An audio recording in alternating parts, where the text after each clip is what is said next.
తాకట్లో ఉన్న మీ బంగారాన్ని విడిపించి ఆ రోజు ఆన్లైన్ రేటుకి కొంటాం. Sharma gold company. నమస్కారం, సుమన్ టీవీకి స్వాగతం. నేను మానస. ఈ రోజు మనతో పాటు ఉన్నారు ప్రముఖ కవయిత్రి, అలాగే విశ్వ నియమాల ప్రచారకురాలు డాక్టర్ లక్కరాజు నిర్మల గారు. వారితో మాట్లాడదాం. విశ్వానికి సంబంధించి ఇంకా మనకు తెలియని ఎన్నో ఆధ్యాత్మిక రహస్యాల గురించి కూడా మనం అడిగి తెలుసుకునే ప్రయత్నం చేద్దాం. అమ్మ నమస్కారం. అమ్మ నమస్తే. చాలా సంతోషంగా ఉంది ఈరోజు మీతో మేము మాట్లాడడం, అలాగే ఇంటర్వ్యూ చేయడం అనేది. విశ్వం గురించి చాలా చెప్తూ ఉంటారు, ఇప్పటికీ కూడా ఎన్నో విషయాలు చెప్తూ ఉన్నారు, రహస్యాలని చెప్పొచ్చు అవన్నీ కూడా. సో విశ్వం మనిషి ఏదనుకుంటే అది ఇస్తుంది అని చెప్తూ ఉంటారు ఎక్కువగా మీరు. అప్పుడు నాకు అనిపించింది క్వశ్చన్ అడుగుదాం, మీరు ఎప్పుడైనా కనిపిస్తే అనుకున్నాను. ఆ క్వశ్చన్ ఫస్ట్ అడుగుతాను. నిజంగా విశ్వం మనకు అందిస్తుంది, అంత పవర్ఫుల్ విశ్వం మనందరికీ తెలుసు, ఆ విశ్వంలోనే మనం ఉన్నాం కాబట్టి. మరి మనిషి విశ్వం అందిస్తుంది అంటే మనిషి రిసీవ్ చేసుకోవడానికి ఏ విధంగా రెడీగా ఉండాలి? అసలు మనిషి ఏ విధంగా ఉంటే విశ్వం మనం కోరుకుంది మనకు అందిస్తుంది అంటారు? చాలా ఈజీ క్వశ్చన్ అడిగావు, కష్టమైంది ఏం కాదు. చాలా ఈజీ క్వశ్చన్ అడిగావు. అయితే విశ్వ నియమాలు అనే పుస్తకం నేను రాయడం జరిగిందమ్మా. ఆ విశ్వ నియమాలు అనే పుస్తకము రెడీ కూడా అయిపోయింది. ఇది విశ్వ నియమాలు అనే పుస్తకం. 13-14 సంవత్సరాల కృషి రీసెర్చ్ చేశాను. సూర్యకాంతి జగాన పడితో శూన్యం కాదా, పరివర్తన చెందే నీకు వస్తుంది. విబ్జిఆర్లోని రంగులు తెలుపు నుండే ఉద్భవిస్తాయి, 7 రంగుల అరవిల్లులు తెలుపుకే ముప్పు తెస్తాయి తర్వాత ఈ వన్నెలు. అంటే సూర్యకిరణాలు, నేను విశ్వ నియమాల్లోకి వస్తున్నా. ఎప్పుడైతే మనకి ఒక సూర్యుడి బొమ్మ చూపించి 7 గుర్రాలను చూపించారు అంటే మనకు ప్లేవే మెథడ్లో పూర్వీకులు, మనకు ఇప్పుడు టీచింగ్ మెథడ్లో ప్లేవే మెథడ్ ఎలా చెప్తున్నారో, మన పూర్వీకులు మనం కొంచెం తెలివిలేని వాళ్ళమని వాళ్ళకి అప్పుడే తెలిసి 7 గుర్రాలను ఏకచిత్ర రథం సూర్య అని చూపించారు. అంటే అర్థం ఏంటంటే విబ్జిఆర్లోని 7 రంగులు. వి అంటే వాయిలెట్, ఐ అంటే ఇండిగో, ఇక్కడ బ్లూ, ఇక్కడ green, VIBGYOR orange, R red, లాస్ట్ది బ్లాక్, విబ్జిఆర్ లాస్ట్ది ఆర్. అన్ని 7 రంగులు మన శరీరంలో కావాలి. దాన్నే మూలాధార చక్రము, స్వాధిష్టాన చక్రము, మణిపూరక చక్రము, అనాహత చక్రము, విశుద్ధి చక్రము, ఆజ్ఞా చక్రము అని ఇలాంటి చక్రాలు. ఆ రోజుల్లో టెక్నాలజీ తెలియదు కదా, ఆ రోజుల్లో సంస్కృతమే వచ్చు కదా. అందుకని వాళ్ళు ఏం చేశారు, అన్ని చక్రాలు అని చెప్పారు. అంటే positive energy points. Energy points భూమి అనే తత్వాన్ని వినాయకుడిగా సూచించి వినాయకుడు పూజ చేయండిరా బాబు అని అన్నారు. మనం మట్టిలో కాళ్ళు పెట్టాం కదా, చెప్పులు వేసుకొని తిరుగుతాం కదా. 11 గరికేస్తే అప్పుడు వాళ్ళు అనుకున్నారు కనీసం గడ్డిలో కాళ్ళు పెడతారులే వీళ్ళు. అబ్బో మనం భలే ఇంటెలిజెంట్లం కదా, అది కూడా రెడీమేడ్ కొనుక్కొచ్చేస్తాం కదా. అట్లా భూమితో అనుబంధం తగ్గిపోయింది మనకు. ఈ విశ్వంలో ఉండే భూమిలో, విశ్వంలో గుండా, విశ్వము అంటే 5 ఎలిమెంట్స్: భూమి, గాలి, సూర్యుడు, నీరు. 72% విశ్వంలో ఉంది, మన బాడీలో కూడా ఉంది. మన బాడీలో ఉండే 5 ఎలిమెంట్స్ ఆ రోజుల్లో, ఇప్పుడు మీరు సెల్ ఫోన్లో అన్నట్టుగా ఇంటర్నెట్, నెట్, ఇన్స్టాగ్రాము, ఫేస్బుక్ ఏవో పేర్లు పెడుతున్నారుగా కంప్యూటర్కి, అలా పేర్లు పెట్టినట్టు మనిషిలో ఉండే చక్రాలు, భూతాలు అని అన్నారు. భూతాలు కావు, పిశాచాలు కావు, ఎనర్జీ పాయింట్స్. మనం సైన్స్ ప్రకారంగా చెప్పుకోవాలంటే ఈ విశ్వం మొత్తం 5 ఎలిమెంట్స్, మన బాడీలో 5 ఎలిమెంట్స్ ఉన్నాయి.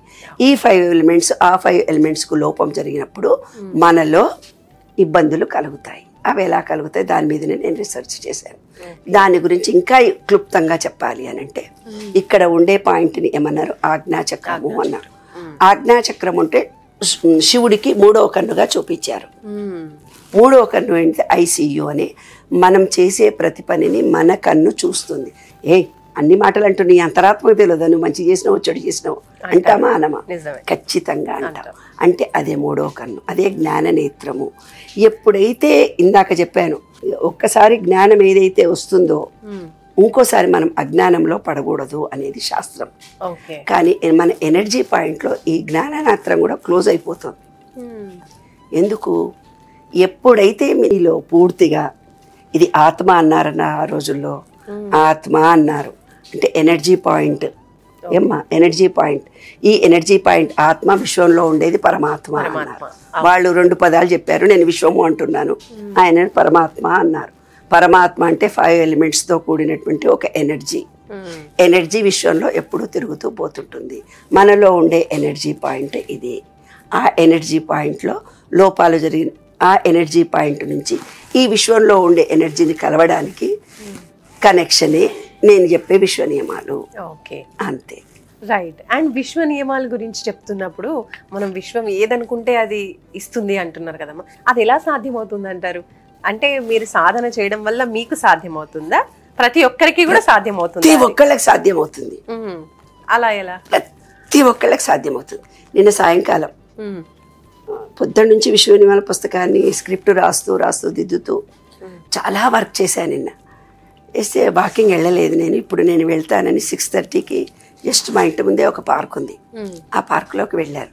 పార్కులోకి వెళ్ళి అలా తిరుగుతుంటే ఒక అమ్మాయి చెప్పులు వేసుకొని నడిస్తే, కాదే బాబు మట్టిలో కాళ్ళు చెప్పులు లేకుండా నడు, కాస్త గడ్డిలో నీ పిల్లని కూడా చంటి పిల్లని కూడా గడ్డిలో వదిలిపెట్టు, కాస్త నడిస్తే ఎలిమెంట్ ఎడత ఎలిమెంట్ నీ బిడ్డకు బాగుంటుంది. మూలాధార చక్రం యాక్టివేట్గా ఉంటే స్థిర నిర్ణయాలు ఉంటాయి. అది లోపం జరిగితే ఎవరిని నమ్మరు వాళ్ళు, బ్యాలెన్స్డ్ మైండ్ ఉండదు, ప్రతిదానికి భయపడుతూ ఉంటారు అందరూ, ఎవరిని నమ్మరు, అపనమ్మకాలు ఉంటాయి. జీవితంలో ఒక స్థిర నిర్ణయ శక్తి ఉండదు. నేను ఈ రకంగా బ్రతకాలనే ఆలోచన కూడా వాళ్ళ దగ్గర ఉండదు. అది పాయింట్. అని అంటే, నేను వచ్చాను కదే కోకిలా పలకవే, హాయ్ ఫ్రెండ్ ఎక్కడున్నావు, దూరంగా ఉన్నావా, ఇక్కడ లేవా, నీవు దూరం వెళ్ళిపోయావా అన్నాను. కుహు అంది. ఆ అమ్మాయిని చూసి నవ్వుతుంది. అదేంటంటే మీరు అనగానే మీ పలుకుతోందా అంటే, అవునే నా ఫ్రెండ్, ఆకులు పలుకుతాయి, చెట్లు పలుకుతాయి, ఆకాశం కూడా పలుకుతాయి. అయినాక ఆ అమ్మాయి ఇంకో చూస్తావా అని అడిగా. అన్నది. అయితే కోకిలను ఒక పాట పాడవే, కాస్త కుహు అన్నావు, పలకరించావు, ఓకే బాగానే ఉంది, ఒక్క పాట పాడవంటే కుహు అని చాలాసేపు పాడింది. ఆ అమ్మాయి నవ్వుతుంది, అలా ఎలా అంటే అని. అలాగా సూర్యుడు రాకపోయి వర్షం పడుతూ ఉన్నప్పుడు వర్షం పుల్ల తడిసొచ్చావని మా వారు అంటారు. తడవను. వర్షంలో నేను వెళ్ళిపోయి సూర్యుడిని డాడీ అంటాను నేను. డాడీ మరి నిన్ను చూడలేదు కదా, గుడ్ మార్నింగ్ చెప్పాలి కదా, ఇవాళ నాన్న కనిపించవా అంటే సూర్యుడు మబ్బుల్లో నుంచి బయటకు వస్తాడు, వచ్చి కనిపించి ఒక సెకండ్లో మాయమైపోతాడు. నాతో ఉండే వాళ్ళంతా ఆశ్చర్యపోతారు. అలా వేల అనుభవాలు, కోట్ల అనుభవాలు నాలో ఉన్నాయి. కాబట్టి విశ్వంతో మీరు కూడా ఎవరైనా మాట్లాడవచ్చు, అది చాలా ఈజీ. ఎవరో ఒక ఇందాకనే మీదే ఎక్స్పీరియన్స్. నేను విశ్వనియమాల్లో మిమ్మల్ని చూసినప్పుడు అనుకోకుండా మీరు ఇవాళ కలిశారు మేడం అంటే, మీ మనసులో విశ్వనియమాలు కలిసినటువంటి మేడం నాతో కలిసి ఉంటే బాగుండేది మీ మనసులో ఒక సంకల్పం కలిగింది. ఇవాళ నేను కలిగాను. మీకు కూడా విశ్వనియమం సక్సెస్ అయిందా కాలేదా నాకు ఇప్పుడు చెప్పు. పుష్కరాలకు వెళ్ళాను. పుష్కరాలకు వెళ్ళి 100 మంది అక్కడ దర్శనం చేసుకుంటున్నారు. కొంచెం మేము వివి అయిపోయాం కాబట్టి మేము కొంచెం డైరెక్ట్గా వెళ్ళాము. మేము పెద్దవాళ్ళమి వెళ్ళి దర్శనం చేసుకుంటూ ఒక ఆమె నమస్తే నమస్తే అని ఒక గుంపు వచ్చారు. ఎవరు అంటే, టీవీలో మాట్లాడతారు కదా మేడం, యూట్యూబ్లో మేము చూసినాము మిమ్మల్ని, చాలా బాగా మాట్లాడతారు మీరు, మీ మాటను మీ నవ్వు మాకు నిరంతరం కనిపిస్తూనే ఉంటుంది. అబ్బా మేడం కనిపిస్తే బాగుండన్నారు, మీరు కనిపించేశారు మేడం అంది. ఓకే, ఎస్, మనం ఏమనుకుంటే అది జరుగుతుంది. అంటే ఇలాంటి విషయాలే కాకుండా ఇప్పుడమ్మా కొంతమందికి చాలా సీరియస్ విషయాలు ఉంటాయి, లైక్ ఆర్థికంగా చాలా సమస్యలు ఉంటాయి, లేదంటే ఇంకా ఏవో పెద్ద పెద్ద సమస్యలు. మనకు కొంతమంది మాటలు వింటూ ఉంటే మనసు నిజంగా కళ్ళ వెంబడి నీళ్ళు వచ్చేస్తూ ఉంటాయి. అంత బాధాకరమైన పరిస్థితులు అనుభవిస్తూ ఉంటారు. మరి అలాంటి వాళ్ళకి కూడా విశ్వం నుంచి వాళ్ళు ఇట్లా కోరుకుని ఈ సమస్యలు తగ్గిపోవాలను, లేదంటే వాళ్ళకి ఆర్థిక సమస్యలు ఉన్నాయి అంటే వాళ్ళ బాధ, వాళ్ళు కోరుకున్న కోరిక నిజమైంది అయ్యింటే ఖచ్చితంగా అవుతుందంటారా? ఏమైనా సాధన బాధ కోరిక అంటూ ఏవి లేవు. అసలు మనిషికి బాధలే లేవు. బాధ అనేది నీవు ఏర్పరచుకున్న ఒక ఎంజాయ్, అంతే అంటారా? అదొక ఎంజాయ్. చిన్నప్పటి నుంచి బాధపడి ఎవరైనా చనిపోతే ఏడుస్తుంటే, ఎవరైనా కొడితే ఏడిస్తే, ఏదైనా దెబ్బ తగిలితే బాధ కలిగితే నీ చుట్టుండే వాళ్ళు ఏడ్చిండ్రు, అందుకని నువ్వు చూసి ఏడుస్తున్నావు. ఏడుపు అనేది ఒక ఎంజాయ్ నీలో, అది నీ సబ్ కాన్షియస్ మైండ్లో తయారు చేసి పెట్టుకున్నావు. నేను ఇప్పుడు ఏడవాలి అని. ఏందిరా అప్పుడే ఏడుస్తున్నావు అవసరానికి, ఇప్పుడు కాదు కదా నేను కొట్టినాక అంటే. చిన్నప్పుడు వీళ్ళు ఏమంటారు, కొడుతున్నామని కట్ట తీసుకపోయి ఏడుస్తారు. అట్లాగే మనలో ఉండే భయాల ద్వారా మనము ఏర్పరచుకున్నది దుఃఖము, బాధ అనేది. బాధ అనేది అక్కడ లేదు, ఇక్కడ ఉంది, మనసులో ఉంది. నీవు ఏర్పరచుకున్న సబ్ కాన్షియస్ మైండ్లో ఏర్పరచుకున్న భావన ఇంతనా ఇంతనా ఇంతనా ఇంతనా ఇంతనా, అలా నీకు దుఃఖం కలుగుతోంది. దుఃఖం అనేది బయట ఎక్కడా లేదు, కాలం అనేది ఎక్కడా లేదు, ఇంకోటి సంతోషం అనేది కూడా ఎక్కడా లేదు, మనలోనే ఉంది. ఎస్, నిరంతరం మీరు ఎలా సంతోషంగా ఉండగలుగుతారు అంటే కొన్ని భావాలతో. నేను అలా డిగ్నిటీ ఉంటే నన్ను గౌరవిస్తారు, నేను ప్రేమగా ఉంటే గౌరవించరు అన్న భావాలు మనలో ఉన్నాయి కదా. అలా మనం ఎప్పుడు అంటే ఇట్ ఈజ్ రైట్. ఒక హెడ్ మిస్ట్రెస్గా ఉన్నప్పుడు చీప్గా నవ్వుతూ మాట్లాడే సందర్భంలో మాట్లాడగలగాలి, కానీ ఎప్పుడు డిగ్నిటీగా ఉండాలి. అలా ఉండకపోతే అడ్మినిస్ట్రేషన్ నడవదు. ఒక పోలీస్ ఆఫీసర్ స్ట్రిక్ట్గా ఉండాలి, దట్ ఈజ్ ఆయన డ్యూటీ. అలా ఉన్నంతసేపు అదే అతని జీవితం కాదు అని అతను గుర్తించుకోగలగాలి. అప్పుడు ఏవో యూట్యూబ్లో చాలా చూస్తున్నాను, రిటైర్ అయిన ఆఫీసర్ వచ్చి కాలు మీద కాలేసుకొని నన్ను అందరు గౌరవించే వాళ్ళు ఇప్పుడు ఎవడు పట్టించుకోవట్లేదు నన్ను అని వస్తున్నాయి. పార్కులో కూర్చుంటే ఆఫీసర్ అంట, అప్పుడు ఆఫీసర్ కాబట్టి నమస్తే సార్ నమస్తే. ఒక పొలిటికల్ లీడర్ అయినప్పుడు వాడిని ఓహో అంటారు. వాడు అక్కడి నుంచి 6 ఏళ్ళు పార్టీ పోగానే వాడిని ఎవడు గౌరవించారు. కాబట్టి సంతోషం అనేది కాలం కూడా మీరంటారు కాలం సరిపోతలేదు, నాకు టైం సరిపోతలేదు, టైం సరిపోదు అనుకుంటే సరిపోదు, ఉన్నది అంటే ఉన్నది. కాలం నీ చేతుల్లో ఉంది, బాధ అనేది కూడా నీ చేతుల్లోనే ఉంది. కాలం మారుతుంది, మనుషులం మారుతాం, కాలం మారదు. అది సత్యం. విశ్వ నియమాల్లో సత్యాలు ఇవన్నీ. ఇప్పుడు కొంతమంది ఈజీ మనీకి అలవాటు పడిపోయారు. మనం చూస్తున్నాం రకరకాల వేస్లో వాళ్ళు డబ్బులు సంపాదించడానికి, కష్టపడకుండా సంపాదించడానికి ప్రయత్నిస్తున్న వాళ్ళు యంగ్స్టర్స్ చాలా మందిని చూస్తున్నాం రకరకాల వేస్. సో మరి అలాంటి వాళ్ళకి ఇప్పుడు ఈ విషయం తెలిసిందనుకోండి, విశ్వం నుంచి కూడా వాళ్ళు కోరుకుంది అంటే వాళ్ళకి కావాల్సిన డబ్బు రావాలి అని వాళ్ళు ప్రయత్నించారనుకోండి, అలా వస్తుందా అంటే, లేదా మన కోరిన కోరికలో నిజాయితీ ఉండాలా? ఎస్, ఇది సత్యం. ఇప్పుడు కావాల్సింది మేము ఎన్నో యూట్యూబ్ ఛానళ్ళలో చూస్తుంటాను. 2 ఒత్తులు వేయాలన్నా దీపం పెట్టడానికి, 3 ఒత్తులు వేయాలన్నా, 2 ఒత్తులు 3 ఒత్తులు కాదే దీపం పెట్టే వాళ్ళు ఉంటే చాలు ఈ రోజుల్లో. ఇంకోటి, ఒక అబ్బాయి నన్ను అడిగాడు, అసలు మూలాధార చక్రం అంటే ఏంటమ్మా, మాకు తెలియనే తెలియదు. ఆ చక్రాలు ఎక్కడ ఉంటాయి, బయట ఉంటాయా లోపల ఉంటాయా? Is it right? చెప్పేవాళ్ళు ఎవరు లేరు మనకి. ఇవాళ మాకు డబ్బు సంపాదించుకోవాలి అంటున్నారు, కానీ మానవతా విలువలు కొన్నింటిని మనం పాటించాలి. అబద్ధాలు చెప్పకూడదని, ఒకళ్ళని చూసి ఈర్షపడకూడదని, సెల్ఫిష్గా ఉండకూడదని, నువ్వు ఎలా ధర్మంతో నీ డ్యూటీ నువ్వు కరెక్ట్గా చేస్తే దాని నుంచి వచ్చిన డబ్బులే నీ జీవితము అని ఎవరు మనకు చెప్పలేదు కదా. నువ్వు డబ్బులు సంపాదించావు. ఇప్పుడు డ్రైవర్ వస్తుంటే కారులో డ్రైవర్ చెప్తున్నాడు, నేను ఒక అమ్మాయిని ప్రేమించాను 3 ఏళ్ల నుంచి, ఆ అమ్మాయి నా గర్ల్ ఫ్రెండ్, నా దగ్గర మళ్ళీ ఊరికే పైసలు అడిగితే ఇస్తూ పోతున్నా. నేను ఆటో నడిపేవాడిని, ఆటో కూడా వద్దు, నువ్వు కారు కావాలంటే నేను వాళ్ళ కారు కొన్నా, 8 లక్షలు అప్పు చేసి 3 రోజుల నుంచి మాట్లాడుతులేదమ్మా. నువ్వు ఇంత పెద్ద మనిషివు కదా, నువ్వు విషయం చేసినావు కదా, నీ మాటలు చూస్తే నాకు ధైర్యం అర్థమై నాకు ఆ అమ్మాయి మాట్లాడుతుంది లేదా అమ్మ అని అడుగుతున్నాడు. మరి ఏం చెప్పారు ఆన్సర్ మీరు?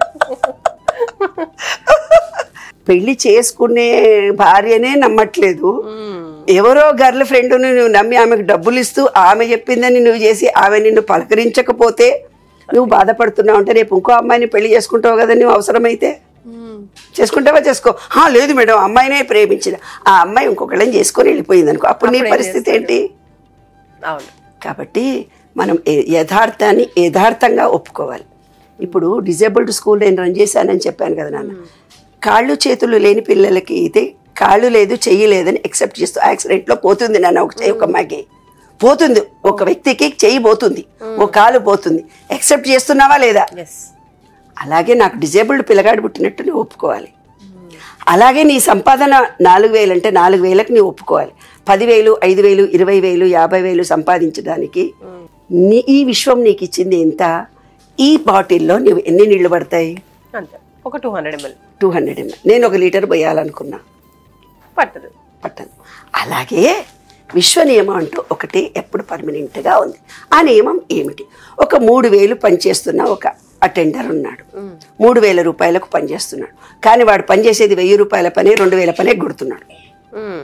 ఒక ఆఫీసర్ ఉన్నాడు, ఒక సాఫ్ట్వేర్ ఇంజనీరు, ఏదో ఒక ఉద్యోగం, 1,00,000 రూపాయల జీతం అతనికి.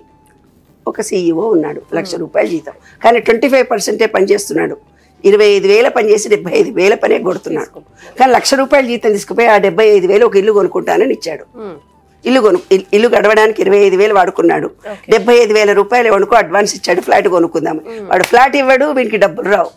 ఎందుకు? ఈ డ్యూటీలో 75,000 డ్యూటీని నువ్వు ఎగ్గొట్టావు కదా, ఎగ్గొట్టి తీసుకుపోయి ఇంకో ఫ్లాట్ కట్టావు. కాబట్టి వాళ్ళు కూడా ఈ అటెండర్ ఏం చేశాడు? 1,000 రూపాయల పనిచేసి 3,000 జీతం తీసుకున్నాడు కదా, 2,000 డాక్టర్ ఖర్చు పెడతాడు.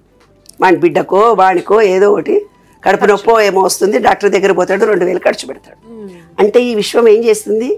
నీ ధర్మాన్ని నువ్వు కరెక్ట్గా చేసినప్పుడు, నీవు ఎవరిని ప్రేమించాలో పేచినప్పుడు, ధర్మబద్ధంగా నువ్వు సంపాదించినప్పుడు, నువ్వు ధర్మబద్ధంగా ఉన్నప్పుడు, నువ్వు మనసారా అందరినీ ప్రేమించినప్పుడు నువ్వేది కావాలంటే అది ఇస్తా. విశ్వం పలుకుతుంది. విశ్వం పలకడం చాలా ఈజీ. మనీ సంపాదించడం చాలా కష్టం. మనీ అనేది ఒక ఎనర్జీ.